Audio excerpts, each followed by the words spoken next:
اور بننے کے بعد اس کا خود بخود آٹومیٹیکلی دنیا میں آ جانا، یہ سارا پروسیس یہ بنایا ہوا اللہ کا، یہ خود بخود نہیں ہو سکتا۔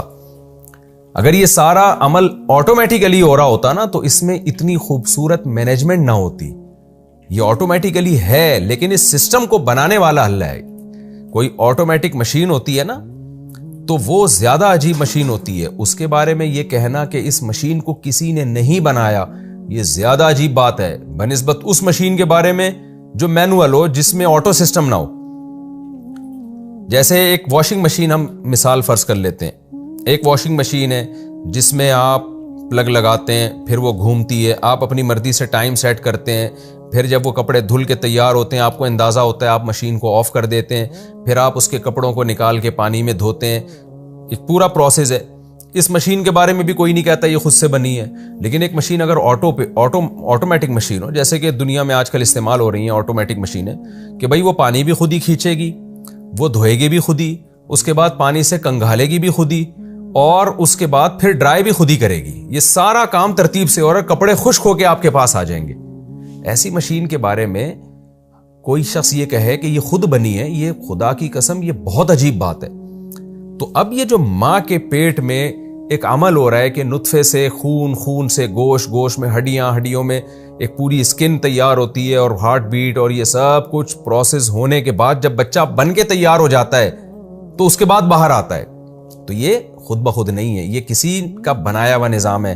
اسی لیے اللہ ان تمام اعمال کی نسبت اپنی طرف کرتے ہیں کہ میں ہوں جو بچے کو ماں کے پیٹ میں بناتا ہوں۔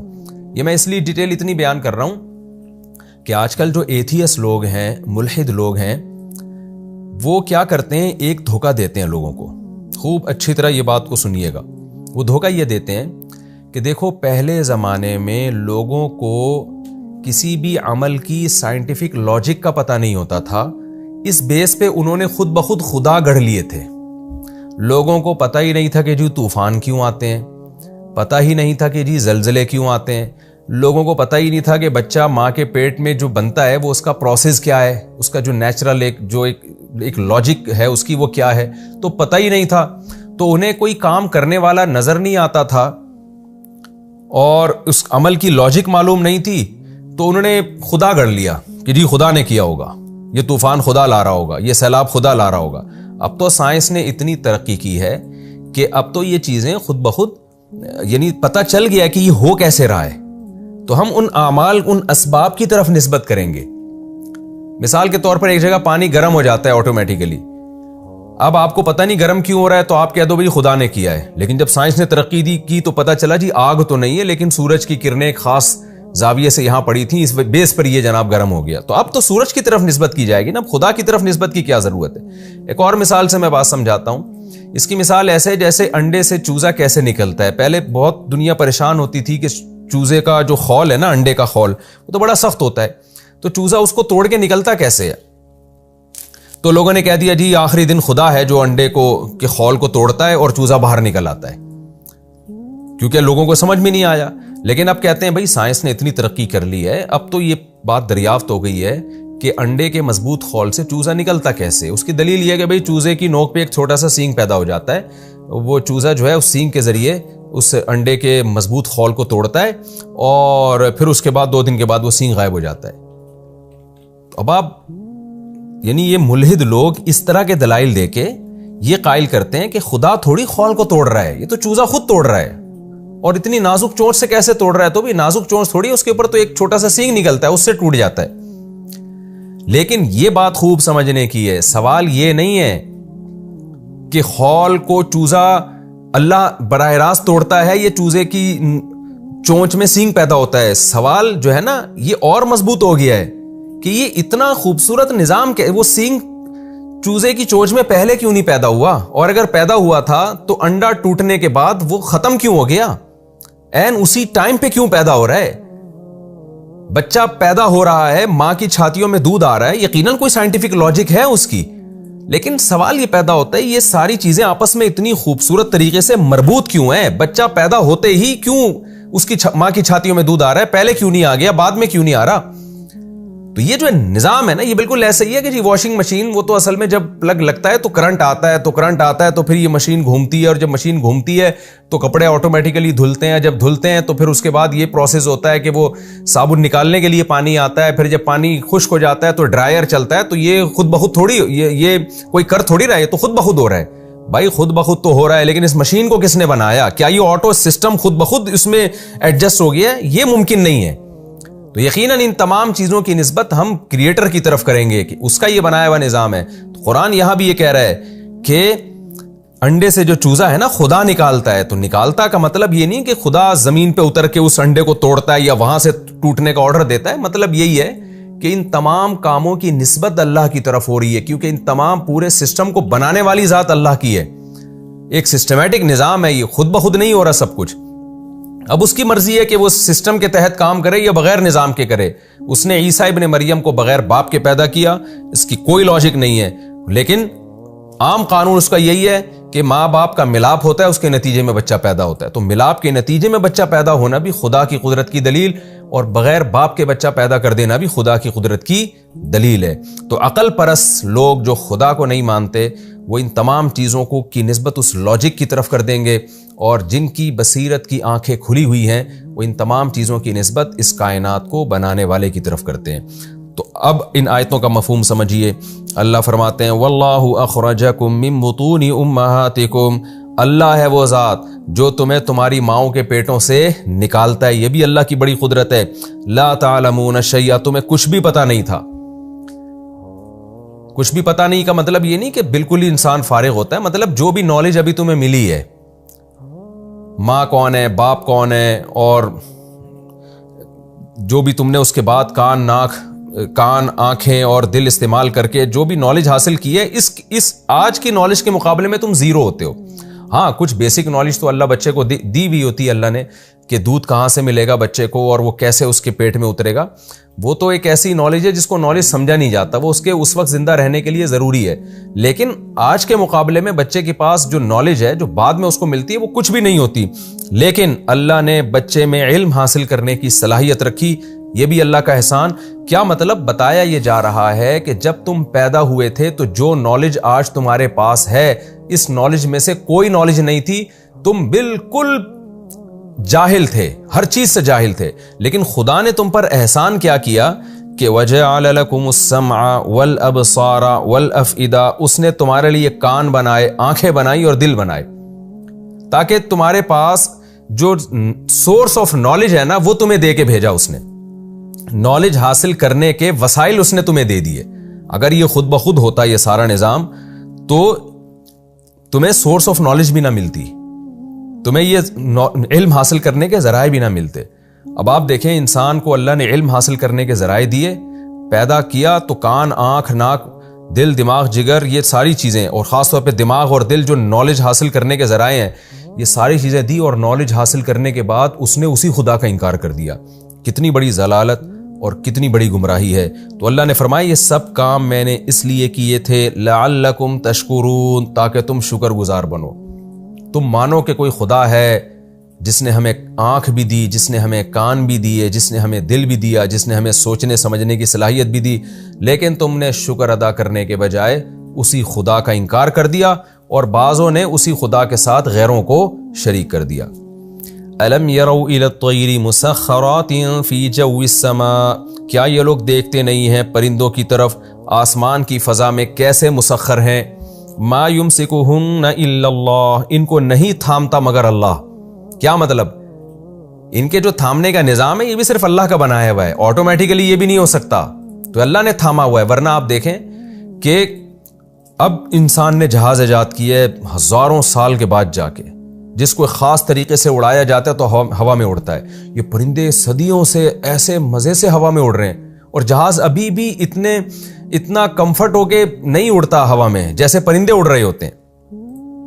ابھی بھی جہاز اتنی مزے سے نہیں اڑتا، ایک ہی سمت میں جائے گا اور پھر ایک خاص انداز سے اترے گا. اس کی اسپیڈ کو مینیج کرنا بڑا مشکل کام ہے، اور وہ کم زیادہ کرنا بڑا مشکل کام ہے. لیکن آپ پرندوں کو دیکھیں، مسخر کا مطلب کیسے ہواؤں میں جھولتے پھر رہے ہیں، وہ ادھر کو گھوم رہے ہیں ادھر کو گھوم رہے ہیں.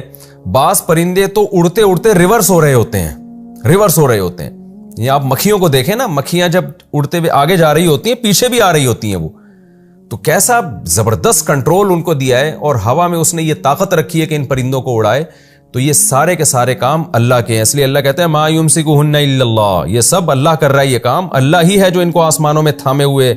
ان فی ذلک لآیات لقوم یؤمنون, بے شک اس بات میں بڑی بڑی نشانیاں ہیں ان لوگوں کے لیے جو ایمان لانا چاہتے ہیں. واللہ جعل لکم من بیوتکم سکنا, اللہ وہ ذات ہے جس نے تمہارے لیے تمہارے گھروں میں سکونت کی جگہ بنائی, رہائش کی جگہ بنائی, یعنی تمہارے گھر ایسے بنائے کہ جن میں تم رہ سکتے ہو. انسان کو رہنے کے لیے کیا چیز چاہیے؟ سردی اور گرمی سے حفاظت, بارش سے حفاظت, اور اس کی پرائیویسی متاثر نہ ہو. تو یہ اللہ ہے جس نے گھر بنائے. یہاں بھی یہ اشکال ہوتا ہے, بھائی گھر تو ٹھیکیدار بناتا ہے, گھر تو بلڈر بناتا ہے, گھر تو مزدور بناتے ہیں. لیکن بات یہی ہے, صحابہ بھی جانتے تھے, مشرکین عرب جن کو خطاب کیا جا رہا تھا وہ بھی جانتے تھے گھر تو ہم خود بناتے ہیں, لیکن ان کو بتایا جا رہا ہے کہ اللہ نے بنائے. یہ کیوں؟ گھر میں جو کچھ بھی استعمال ہوتا ہے, جو میٹیریل ہے, یہ اللہ نے پہلے سے زمین میں پیدا کیا ہے. انسان چونکہ دنیا میں رہیں گے اس لیے اللہ تعالیٰ نے ایسی ایسی چیزیں پیدا کی جن کو جوڑ کے گھر بنایا جا سکے. گھر یا تو لکڑیوں کا بنایا جاتا ہے, یا سیمنٹ بجری کا بنایا جاتا ہے, یا گارے کا بنایا جاتا ہے. تو یہ سب چیزیں زمین میں ہی ملتی ہیں نا ہمیں. اگر اللہ زمین میں اس طرح کی چیزیں ہی نہیں پیدا کرتا جن کو جوڑ کے گھر بنایا جا سکے, تو انسان رہتا کیسے؟ سارے غاروں میں جا کے تھوڑی رہ سکتے تھے. تو اس لیے اللہ کہتے ہیں جو تم خوبصورت گھروں میں رہتے ہو, اور جہاں تم گرمی سے بچتے ہو, جہاں تم سردی سے بچتے ہو, جہاں تم ایک سکون کی لائف گزارتے ہو, یہ گھر بھی اللہ نے تمہارے لیے بنائے ہیں. وَجَعَلَ لَكُم مِّن جُلُودِ الْأَنْعَامِ بُيُوتًا, اور اس نے ایک الگ سے بھی تم پر احسان کیا. کچھ گھر تو وہ ہوتے ہیں جہاں مستقل رہائش اختیار کرتے ہیں اور اس میں ہم پوری زندگی گزارتے ہیں, لیکن ان گھروں کو ہم اٹھا کے سیمنٹ بجری کے اور گارے کے گھروں کو اٹھا کے سفر میں نہیں لے جا سکتے, جبکہ سفر بھی انسان کی بنیادی ضرورتوں میں سے ایک ضرورت ہے. تجارت کے لیے سفر کرنا پڑتا ہے, جنگوں کے لیے سفر کرنا پڑتا ہے. تو اللہ کہتے ہیں اس کے لیے پھر ہم نے تمہارے لیے انتظام پیدا کیا. جانوروں کی کھال ہم نے ایسی بنائی ہے کہ وہ گھر کے کام آ سکتی ہے. جانوروں کی ہم نے ایسی کھال بنائی ہے, جو چمڑا ہے جس کو لیدر کہا جاتا ہے, اس سے بھی خیمے لگائے جا سکتے ہیں, اس سے بھی گھر کا کام لیا جا سکتا ہے. اور اس کا فائدہ یہ ہوتا ہے کہ وہ تمہارے لیے اس کو اٹھانا آسان ہے, کہیں لگانا آسان ہے, کہیں اٹھانا آسان ہے. تو آپ لیدر کو دیکھیں نا, ہم نے تو گاؤں دیہاتوں میں یہ منظر دیکھا ہے. یہ چمڑے کی عجیب خاصیت ہے, گرمیوں میں ٹھنڈا ہو جائے گا اور سردیوں میں گرم ہو جائے گا یہ. اور مشکیزیں بھی آپ دیکھیں جو لیدر کے ہوتے ہیں, آپ گرمیوں میں اس میں لسی یا پانی ڈالیں وہ ٹھنڈی ہو جاتی ہے, سردیوں میں ڈالیں گرم ہو جاتی ہے. ایک عجیب اللہ کا بنایا ہوا نظام ہے. تو اللہ تعالیٰ فرماتے ہیں وَجَعَلَ لَكُم مِّن جُلُودِ الْأَنْعَامِ, جلد کہتے ہیں کھال کو, کہتے ہیں نا جلدی بیماریاں, اردو میں بہت یہ لفظ استعمال ہوتا ہے. اور اس نے تمہارے لیے ان چوپایوں کی کھالوں میں سے بیوتن, گھر بنائے, تستخفونہا, جن کو تم خفت کہتے ہیں, ہلکا کہتے ہیں نا, اپنی خفت مجھے محسوس ہو رہی ہے اس میں, تو ہلکا, دن کو تم ہلکا سمجھتے ہو. یوم ظعنکم, ظعن کوچ کرنے کو, کہیں ٹریولنگ کو, اپنے ٹریولنگ کے دن, و یوم اقامتکم, اور پھر کہیں اقامت کے وقت. جب ٹریولنگ کرتے ہو تو آسانی سے اٹھا کے لے جاتے ہو, پھر کہیں اسٹے کرتے ہو تو آسانی سے نصب کر دیتے ہو, آسانی سے اس سے کمرہ بنا لیتے ہو. تو یہ بھی اللہ کا کیا ہوا کام ہے. وَمِنْ أَصْوَافِهَا, اور پھر ان جانوروں کے روؤں میں, جیسے دمبے کے صوف ہوتی ہے نا, اون, دمبے کے بالوں کو صوف کہا جاتا ہے, اون ہوتی ہے. وَأَوْبَارِهَا, وبر کہتے ہیں جو رواں ہوتا ہے, جیسے گائے اور اونٹ میں رواں ہوتا ہے جو اس کے بال ہوتے ہیں. وَأَشْعَارِهَا, اور ان کے بال جیسے بکرے کے بال ہوتے ہیں. وَمِنْ أَصْوَافِهَا وَأَوْبَارِهَا وَأَشْعَارِهَا, ان کے اون میں اور ان کے وبر یعنی روئیں میں اور ان کے بالوں میں اساساً تمہارے لیے سامان ہے. اثاثہ کوئی بھی ایسٹس کو کہا جاتا ہے جس کو کسی بھی کام میں استعمال کیا جائے. وَمَتَاعًا, اور تمہارا فائدہ ہے, إِلَىٰ حِين, ایک خاص وقت تک, وہ ہے موت. کیا مطلب؟ یہ چیزیں ہمیشہ کے لیے نہیں ہیں, خاص ٹائم تک ان سے تم فائدہ اٹھاتے ہو. وَاللَّهُ جَعَلَ لَكُم مِّمَّا خَلَقَ ظِلَالًا, اور اللہ وہ ذات ہے جس نے بنایا تمہارے لیے ان چیزوں میں سے جس کو اس نے پیدا کیا, ان چیزوں میں اس نے تمہارے لیے سائے بنائے. سایہ بھی اللہ کی قدرت ہے, سورج کے ذریعے بنتا ہے وہ. تو اگر ہمیشہ دھوپ رہتی دن کے وقت تو ہمارے لیے سفر کتنا مشکل ہو جاتا, کہیں بیٹھنا کتنا مشکل ہو جاتا. تو جگہ جگہ اللہ کی طرف سے سائے بنے ہوئے ہیں ہمارے لیے, پہاڑوں کے سائے ہیں, درختوں کے سائے ہیں. تو یہ بھی تو اللہ کی قدرت کی دلیل ہے. اللہ سورج کی کرنوں کو ایسا بنا دیتا کہ وہ کوئی بھی بیچ میں رکاوٹ آتی, وہ کرنیں اس رکاوٹ میں سے گزر جاتی, تو سایہ وجود میں ہی نہیں آتا. یہ تو ہم چونکہ چیزیں اپنی آنکھوں سے دیکھ رہے ہیں نا, اس لیے ہم اس کو نارمل سمجھتے ہیں اور ہم کہتے ہیں اس میں اللہ کی کیا قدرت ہے. لیکن اللہ سب کچھ کر سکتا تھا, وہ اس کائنات کو ایسا بنا سکتا تھا کہ سائے وجود میں نہ آتے. لیکن اللہ کہتے ہیں ہم نے ایسا بنایا کہ اس میں تمہارے لیے سائے ہیں. وَجَعَلَ لَكُم مِّنَ الْجِبَالِ أَكْنَانًا, اور اس نے تمہارے لیے پہاڑوں میں غار بنائے. کن کہتے ہیں ہر وہ چیز جو آپ کو چھپا دے. تو غار چونکہ چھپا دیتا ہے اس لیے اس کو بھی کن کہا جاتا ہے, اور اکنان اس کی جمع آتی ہے. مراد اس سے غار ہے. تو پہاڑوں میں بھی آپ کو بڑے بڑے غار ملیں گے.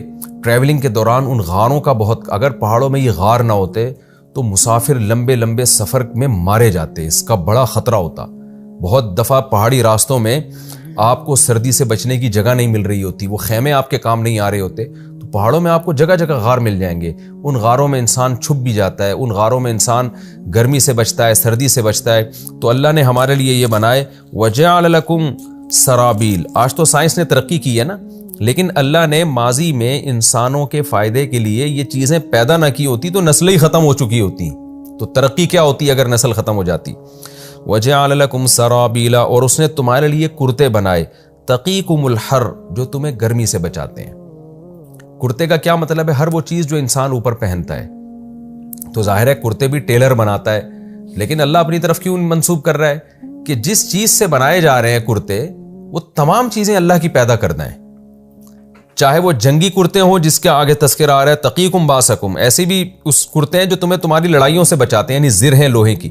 تو کرتے سے مراد یہ اردو والا کرتا نہیں ہے, یہ بھی داخل ہے اس میں. اور ہر وہ چیز جو ہم اوپر زیبتن کرتے ہیں, عبایا ہے, تمام کی تمام چیزیں جو ہم زیبتن کرتے ہیں جس میں ہمارے لیے زینت ہے. جانوروں کو اللہ نے یہ نعمت نہیں دی ہے, لباس انسان کی نعمت ہے. تو اللہ کہتے ہیں یہ بھی انسان نے بنایا ہے, کیونکہ اس کا جو بھی مادہ ہے وہ سب اللہ کا. کپاس اللہ نے پیدا کی ہے, اون اللہ نے پیدا کی ہے. تو یہ تمام کی تمام چیزیں اللہ کی پیدا کرنا ہے, جس سے تم گرمی سے بھی بچتے ہو اور تمہاری لڑائیوں میں بھی یہ چیزیں بچاتی ہیں تمہیں. كَذَلِكَ يُتِمُّ نِعْمَتَهُ عَلَيْكُمْ, اس طرح اللہ اپنی نعمتیں تم پر تمام کرتا ہے. کہاں سے نعمتیں اللہ نے شروع کی ہیں؟ کہ ماں کے پیٹ سے تمہیں نکالا, ایک نعمت. پھر تمہارے پاس علم حاصل کرنے کے ذرائع نہیں تھے, اللہ نے کان, آنکھ, دل دے کے بھیجا تاکہ تم علم حاصل کرو, لہذا تم پڑھے لکھے بن گئے, بہت نالج آ گئی تمہارے پاس. یہ اللہ کا احسان. پھر اللہ کی قدرت کی دلیل, آسمانوں میں پرندے اڑ رہے ہیں. پھر اس کے بعد اللہ تعالیٰ نے تمہارے لیے گھر بنائے رہائش کے لیے, ایسی چیزیں پیدا کی. اور پھر تمہارے لیے جانوروں کے چمڑے پیدا کیے, اس سے تم کتنی چیزیں بناتے ہو. اور پھر ان جانوروں سے کتنی تجارتیں کرتے ہو, ان کی کھال, ان کے اون سے. اور پھر سائے پیدا کیے, پہاڑوں میں غار پیدا کیے اس نے. اور تمہارے لیے لباس پیدا کیے جو تمہیں گرمی سے, عرب میں چونکہ گرمی زیادہ تھی, قرآن میں سورہ نحل میں شروع میں ہے لکم فیہا دفء, اس میں گرمی کا سامان ہے. تو سردی سے بھی بچاتے ہیں, اور یہاں پر اللہ نے گرمی سے بچانے کا ذکر کیا, کیونکہ عرب زیادہ تر سرد علاقے نہیں تھے ان کے پاس.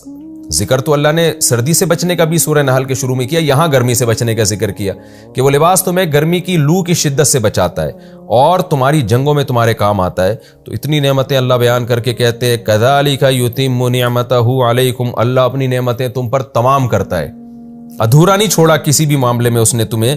لَعَلَّكُمْ تُسْلِمُونَ, تاکہ تم اس کے فرما بردار بن جاؤ.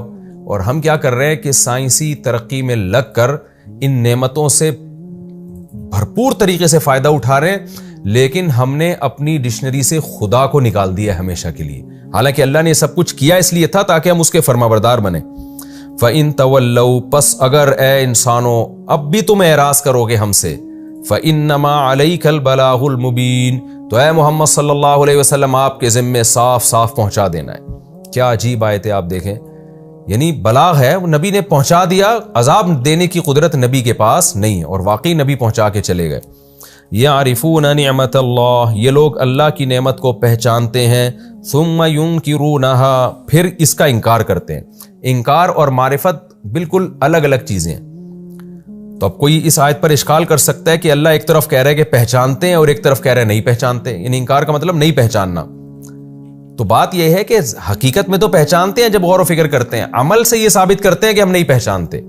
اس لیے اس کی تفسیر علماء ایسے کرتے ہیں کہ اللہ کی نعمت کو پہچانتے ہیں لیکن عمل یہ بتاتا ہے کہ نہیں پہچانتے، اس پہچاننے کے تقاضوں پر عمل نہیں کرتے۔